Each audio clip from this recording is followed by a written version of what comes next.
amazing. What's up, guys? Gary with Diesel Fuel Network.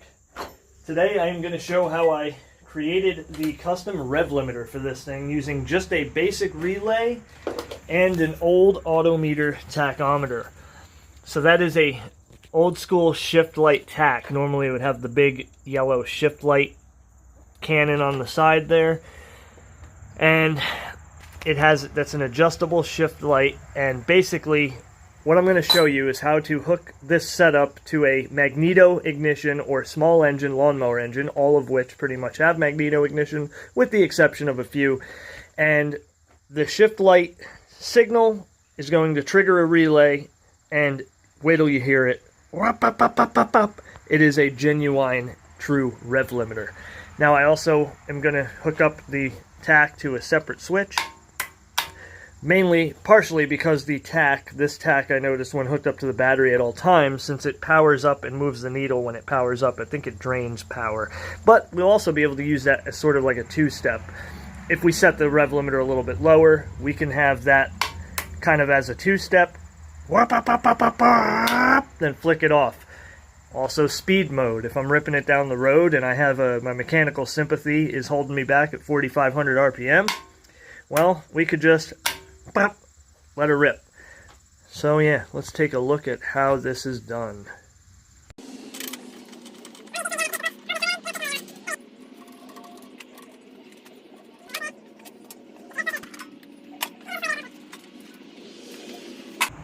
There you have your coil. There's one of your coils, and there's the other one.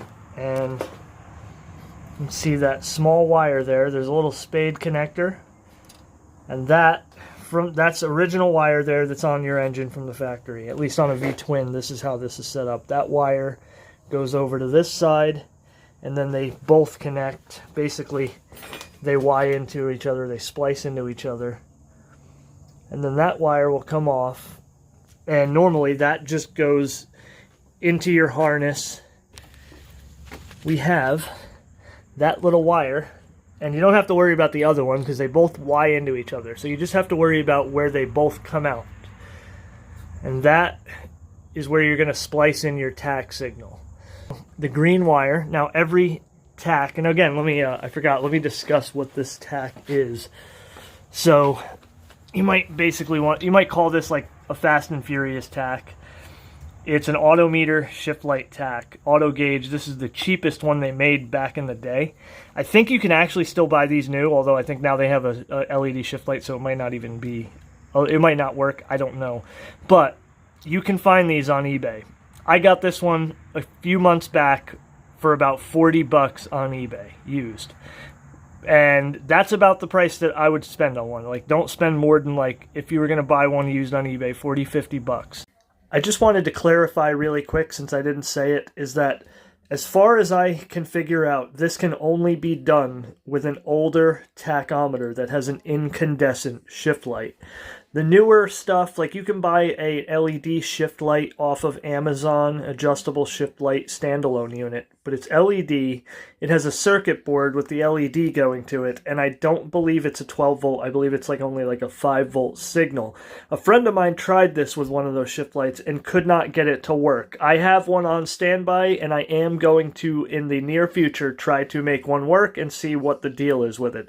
But as of right now, if you want to make this work, you're best off to get a old incandescent lighted tach like this one. When it comes to wiring up a tach, every tach has a positive and a negative, so you're going to have the positive and negative signal obviously going to either your ignition switch, and I want to set this up with a proper switch. So right now I just have the positive going straight to the positive on the battery and negative going to the negative on the battery. But all tachs are going to have a green wire for signal. Now here's the other, you see this other small green wire? That's going to my other tach, which is also just an old autometer tach. And again, they're just both splicing into the same, you can see they're both just going to the same signal here, right to that kill wire. And then this here is the actual kill wire. Like, this is also going to it. So there's 3 wires splicing into that. This is actually going to kill to the ignition switch, or the on-off switch. Alright, the continuity of this video is all over the place. I apologize for that, but I'm editing the video and I'm realizing I'm trying to cut some time out of it. It's like an hour long and I don't want it to be that long. So I realized I never really just gave a very simple explanation of how this system works. Now, you are about to see a wiring diagram of how to wire it up that I threw together really quick. Second attempt, actually, and you'll hear why that is when you see it. But really, this is just as simple as a kill switch, which is activated by RPM. So a magneto ignition, the coil, there is no power to the coils like on an electronic ignition on a car. A car has a positive and a negative side of the coil. Some lawnmower engines, very newer ones have, I think, but really just older, like Onins, do have a 12-volt coil. Some tractors have that. But basically 95% of lawnmowers have a magneto ignition where there's no power to the coil. What it is there's magnets in the flywheel, and the coils are just their standalone coils. They're magneto. That's what it's called. The spark goes to your spark plug. The only wires going to the coil are actually to turn the engine off. So when you turn the engine off, that wire is just grounded to the chassis. So basically your on-off switch, all you're doing is you're in the off position, you're grounding the coil out, and in the on position, you're disconnecting that continuity between the ground. Now, with this setup, the tachometer has the shift light. Now, there's no obvious shift light on there because the harness would go to the shift light, has a positive and a negative coming out of it. So when it would hit whatever RPM you set that shift light at, that positive signal comes out of there, which is wired to the relay. And that relay, the other side of that relay, is wired to that ground kill wire, basically to your kill switch, the other side of your kill switch. So as the RPM reaches that shift light threshold, triggers the 12 volts to go to the relay, activate the relay, which in turn is connecting that ground, which kills the engine. And for that split second it kills the engine, the tach drops, and then theoretically that would be out of the range of the shift light, and then it'll rev back up and then cut the engine. And it does that so fast that it gives you your rev limiter. So now I will show you a diagram, very poorly put together, but you should be able to follow along and kind of figure it out. One of the reasons why I'm doing it this way is I already had this all pretty much wired up. In this video, I'm going to go on and kind of tidy this stuff up and wire it up a little bit better. But as far as the relay side of it and the kill side of it, that was all already wired. I didn't want to just go and unwire it just to wire it up on video. But yeah, hopefully you can follow. Hopefully you're still with me, and hopefully you learned something from this and can go ahead and do this to yours if you want to. So let's keep on going and work towards the fun part at the end, where we actually get to drive this thing and bang it off the two-step and launch it. Alright, so I already did this earlier. Beautiful daylight shot. It came out great. I was very enthused about what I was doing, but I got the ground and the positive backwards on the relay. Realized that later when I was editing it. So, here we are outside, and we are going to start it over. So, here we go. We have here, let's just say that's the engine. When I did this earlier, the tractor was facing the other way. You can't tell which way the tractor's facing anyway. It doesn't matter. Alright, so you have the kill harness on the engine. Coil. Alright. That wire, which goes to your on-off switch or your ignition switch. So let's say on, off. Okay, of course now I'm dealing with shadows because of this being nighttime. That's ground, right? RD, ground. Alright, that wire is simultaneously what kills your engines, also what gives you your signal for your tach. So let's say we got the tacho, alright? 2, 3, 4, 5. Now, obvious, the tach needs to have power and ground. don't really need to just go into that. The green wire coming from the tach, pretty much every tachometer, the green wire is your signal. So you're going to take that green wire, the signal wire for the tach, that is going to splice into what is your kill wire. You're just going to splice that in somewhere in between. Now, I actually prefer to have, and I have it set up on this, I like to have the green, or I like to have the wire from the tach making its way all the way over and connecting to that harness as close to the engine as possible. Now, it may not be necessary, but that's how I've done it. Now, green wire from the tach splices into your kill wire. Alright? Now, here you have the relay. And here's where I screwed up last time. Let's not do it again. So, zip, zip, zip, zip. I screwed that up, didn't I? Because those are normally facing the other way. Actually, I don't know if I screwed that up or not. Anyway, it doesn't matter if I screwed it up. Let's just say we got 85, 86, 87, and 30. Disregard the center post of the relay. 85 is always going to be the ground, okay? And 86 is going to be the positive signal. Now, with the shift light on the tachometer, there is a positive and a ground coming out of that shift light. Like I said, old shift light with incandescent, or I should say old tach with incandescent shift light. Or you could even get, you can actually get Autometer made a standalone shift light as well. But those I noticed those are harder to come by for a cheap price.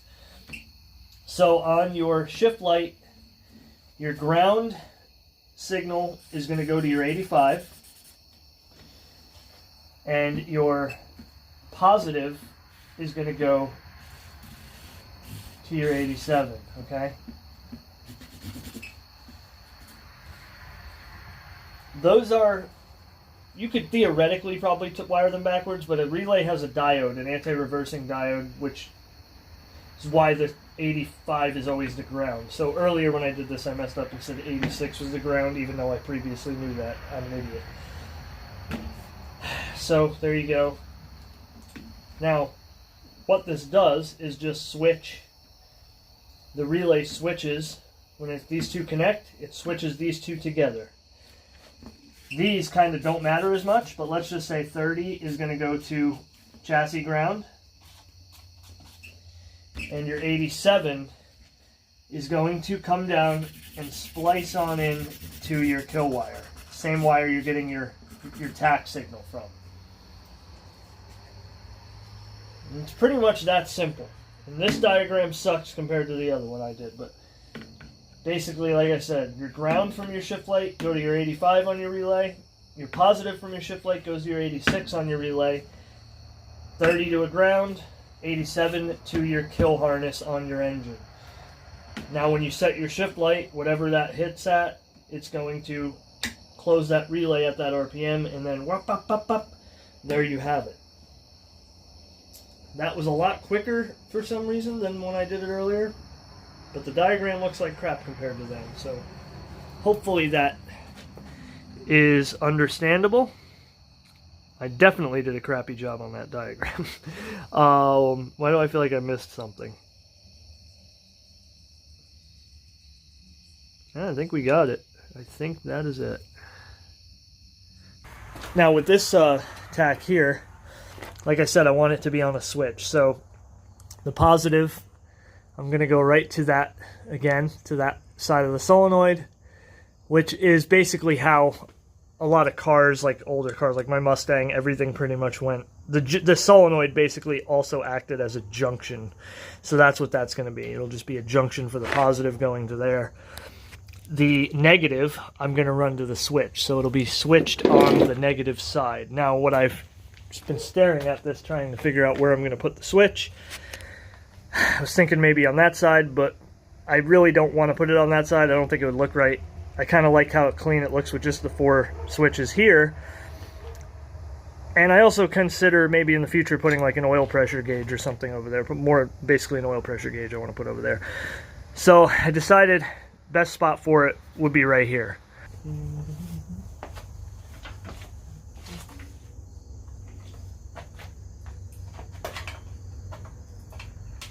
One thing I'm not good at is drilling holes where I want them. Almost every hole I've ever drilled in my life is almost a little bit slightly off from where I wanted it. So I did a good enough job getting these pretty much lined up. Did them a long time ago.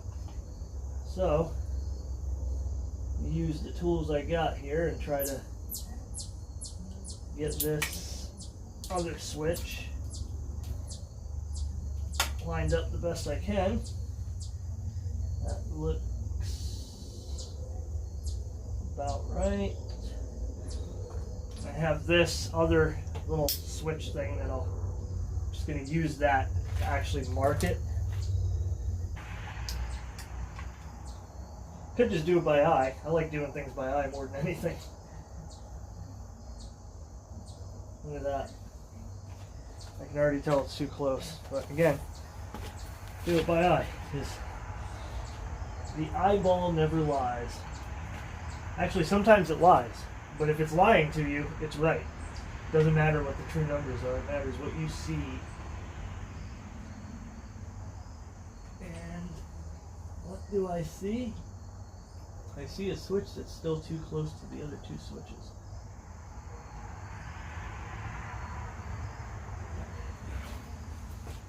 Now I see a switch that's too far. I don't know, what do you think? Hey, that doesn't look too bad, other than the fact that it's red. Like super red, the other ones are faded. I'm thinking that's pretty good actually. I think that looks good. Alright, I'm going to call that marked. I'm going to drill that, send it, hope for the best.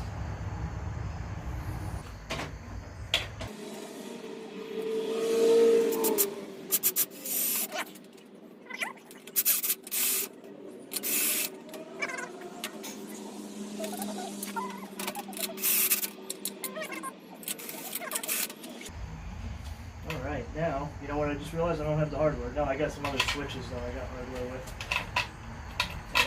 That is about as good a fit as you're going to get.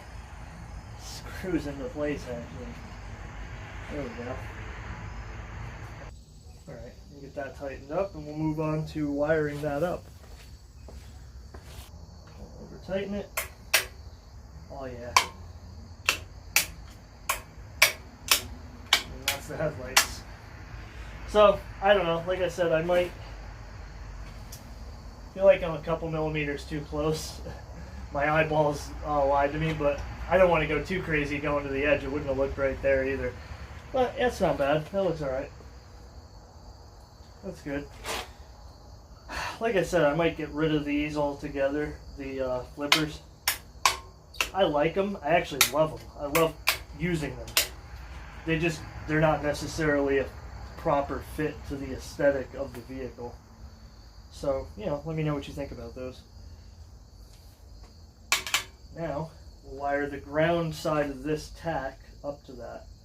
And that will serve two purposes. One, it'll be a means of turning the Tach off so that we're not draining the battery.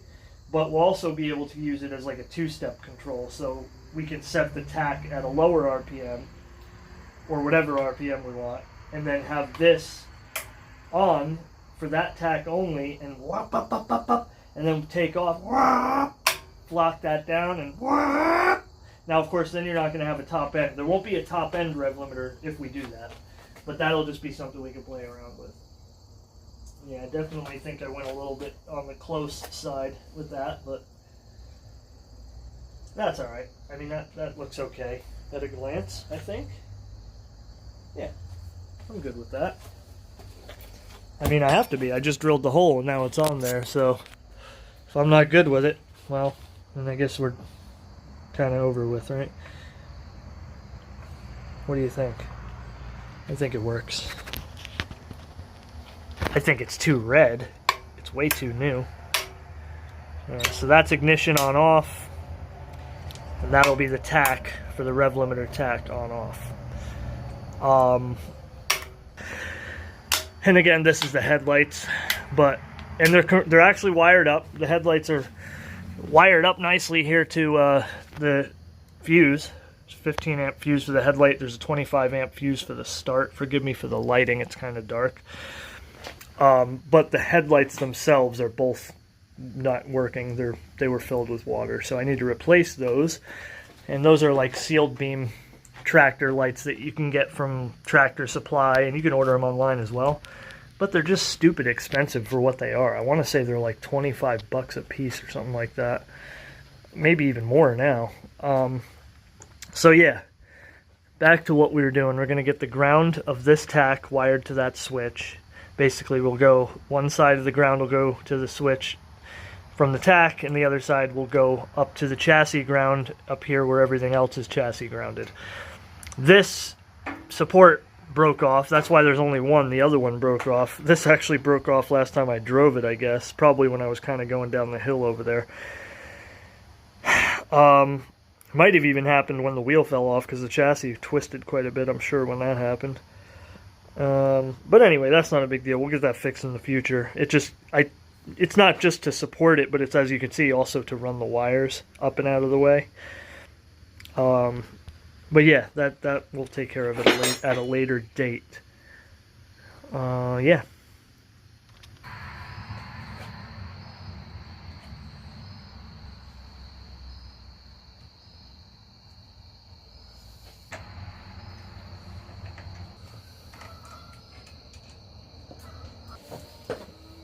Boxo connectors.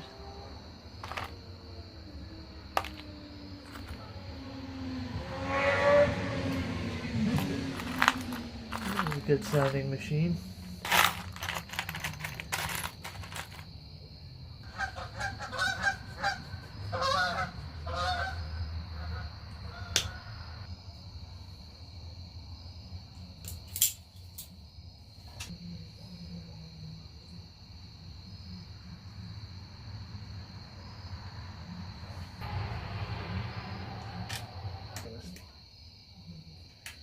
Yeah, that'll work.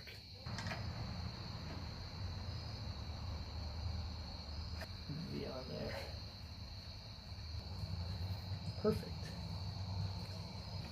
We got our new switch. Ground wired up for the tach on and off. And like I said, we just need to get the tach signal for both tachs tied together. And those will wire up to our kill wire. So basically the relay is just spliced in over here where the kill switch is.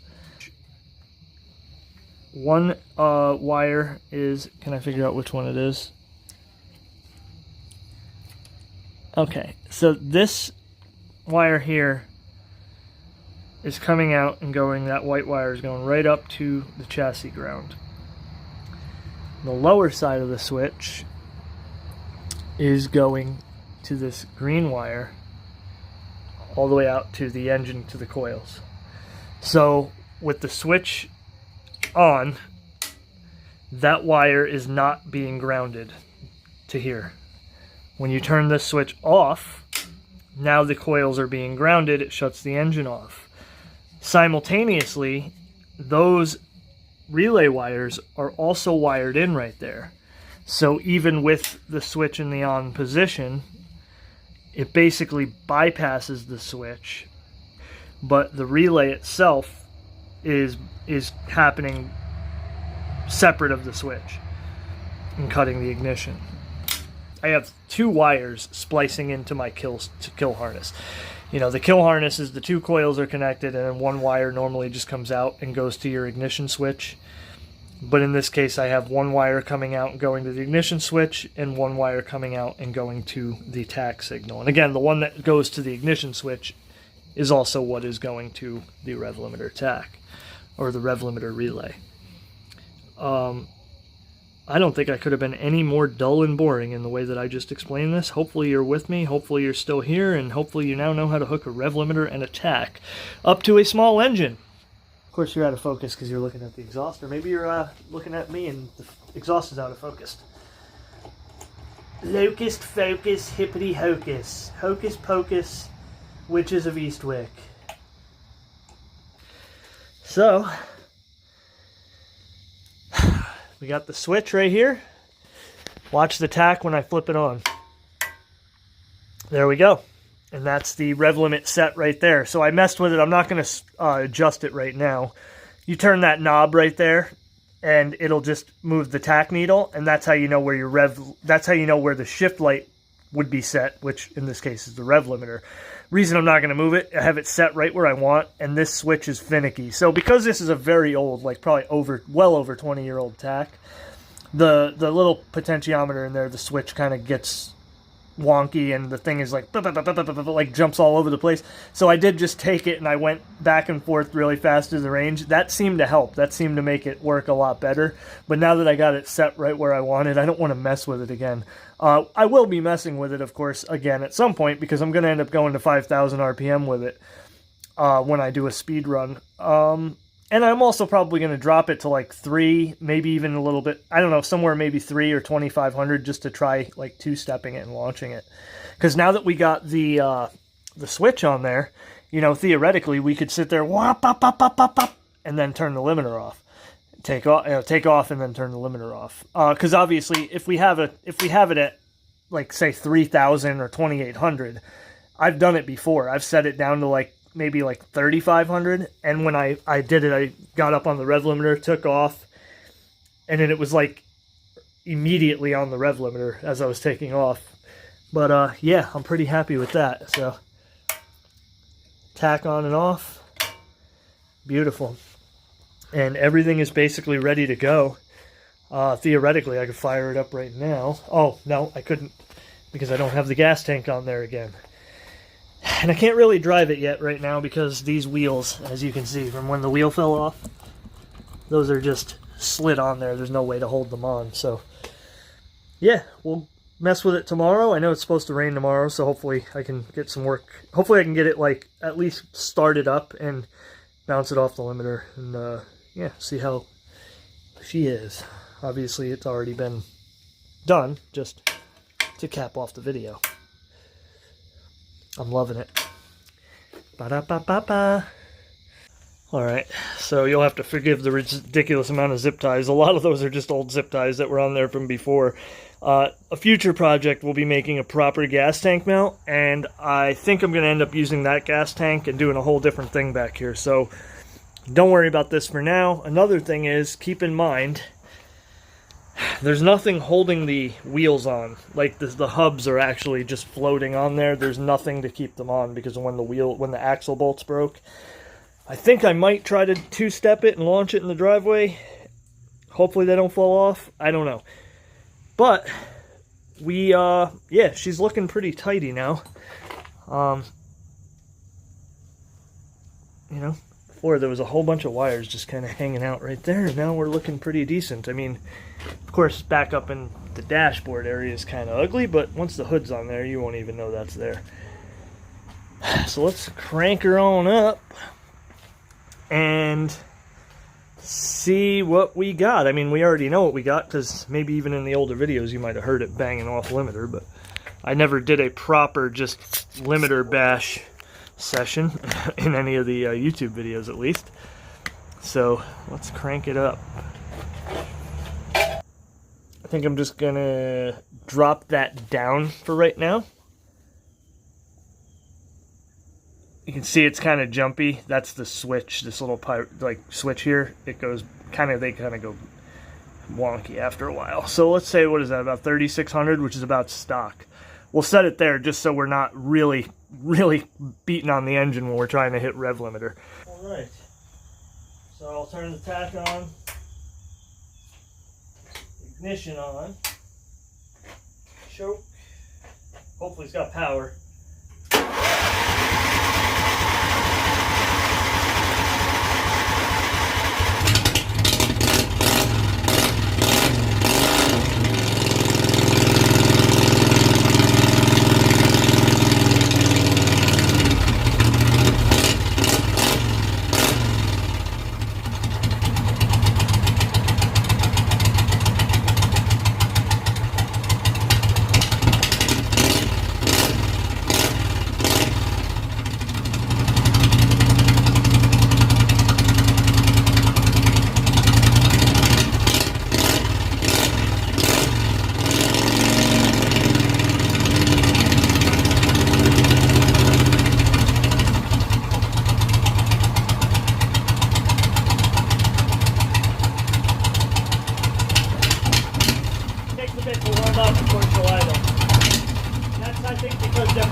She's idling now.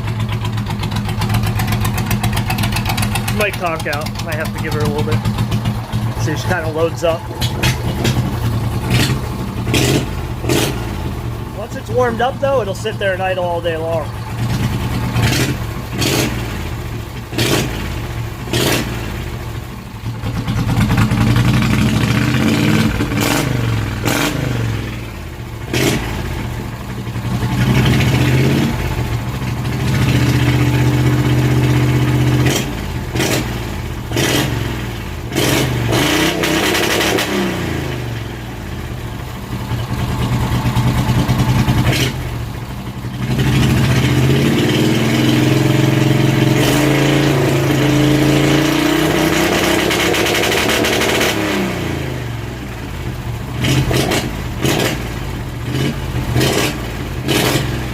Loads up too once you do that.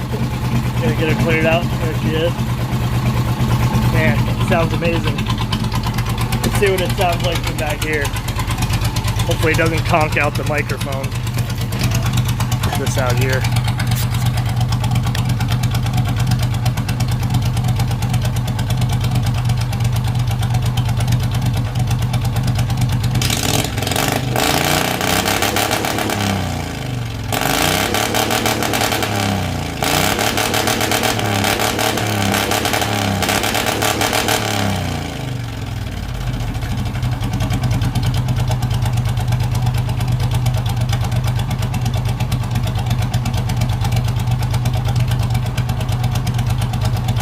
Try that switch.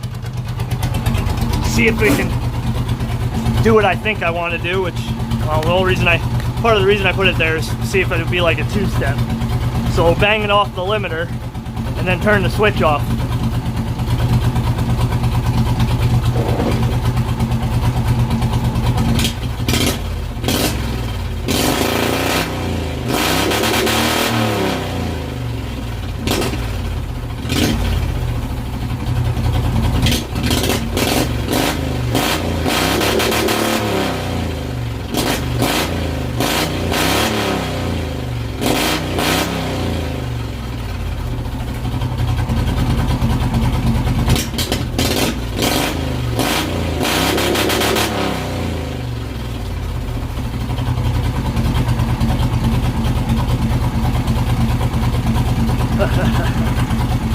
Alright.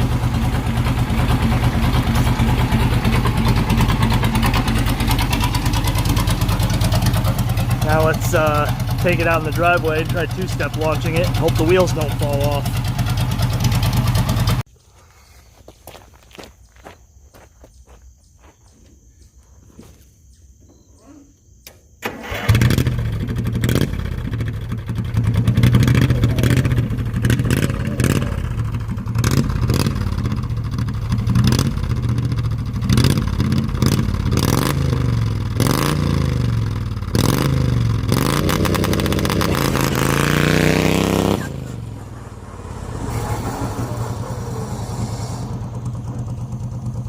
That's second gear, by the way. I'm going to do that again.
let's try that.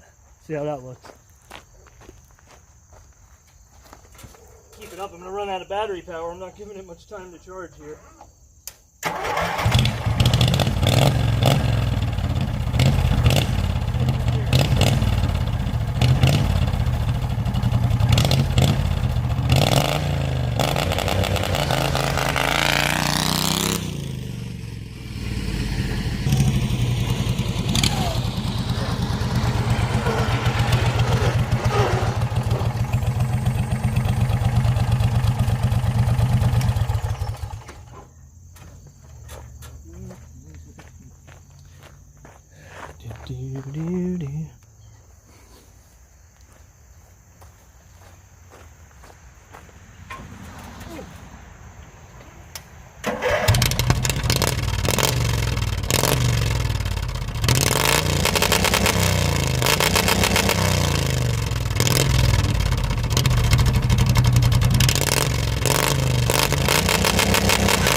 Crazy that that's only second gear.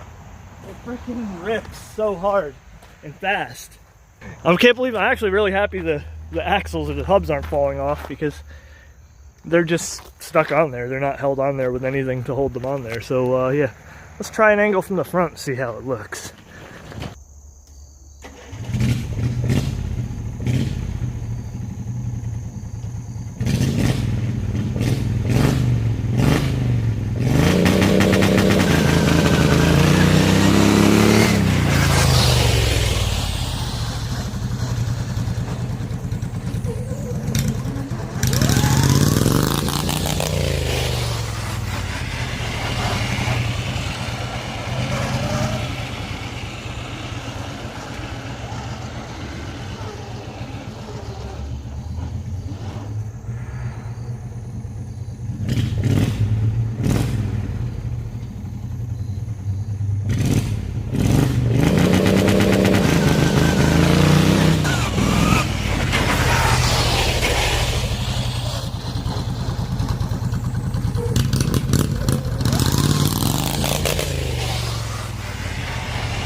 All right, I'm going to try this, and then I'm going to try the head mount and see how it looks.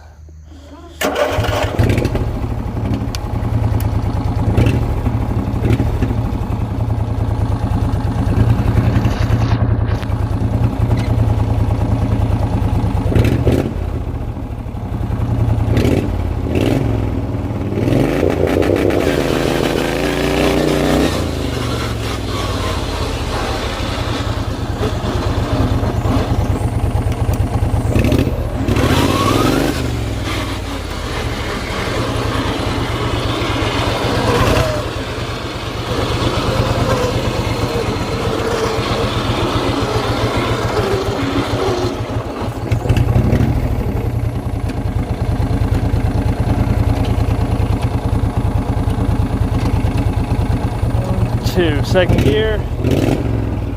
Sit up a little bit so maybe you can see a little bit better.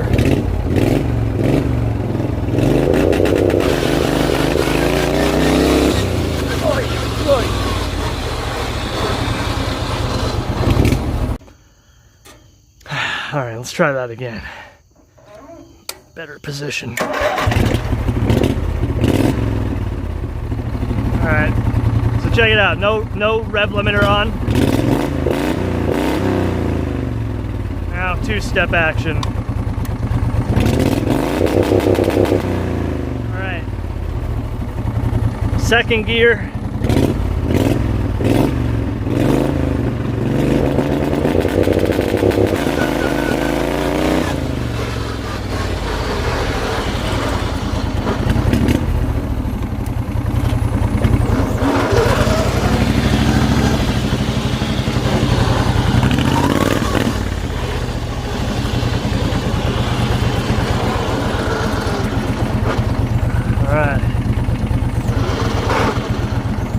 Second gear again, let's do it.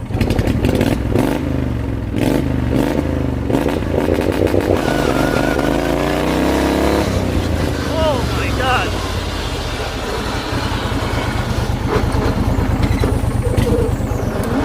I think I might be killing the belt.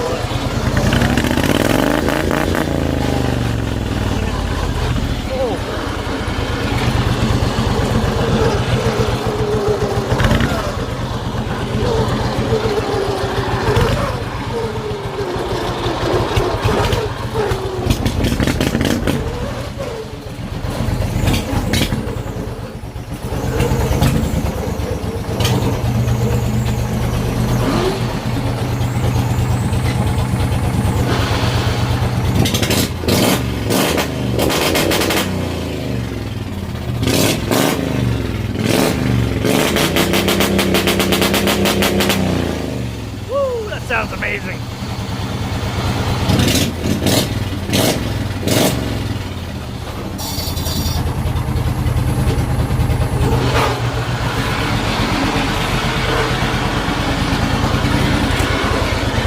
Well, got to tidy up one of my wires there.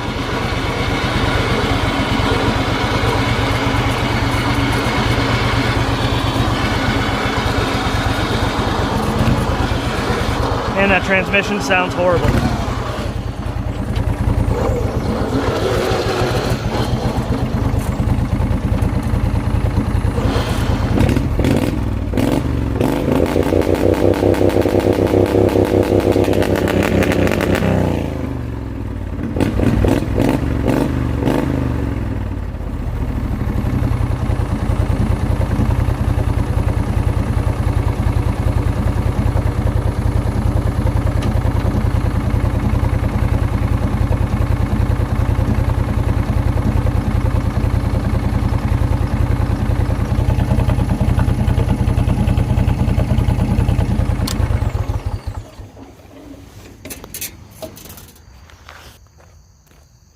Alright, let's just pop it off the limiter just for sound.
Go until she blows.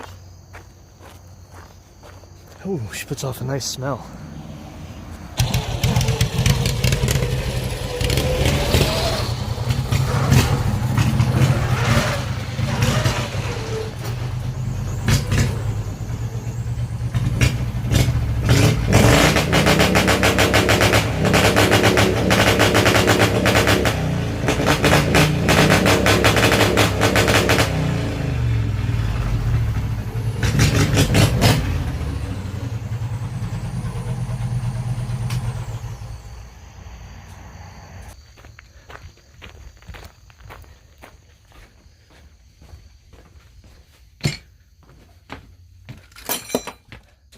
perfectly organized. All right.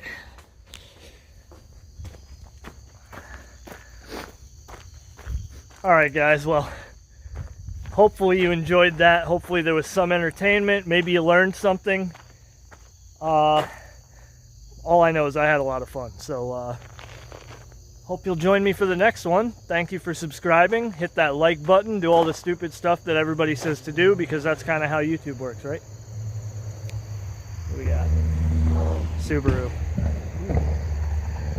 Oh, something going on there. All right, so thank you guys for watching, and I'll see you guys next time.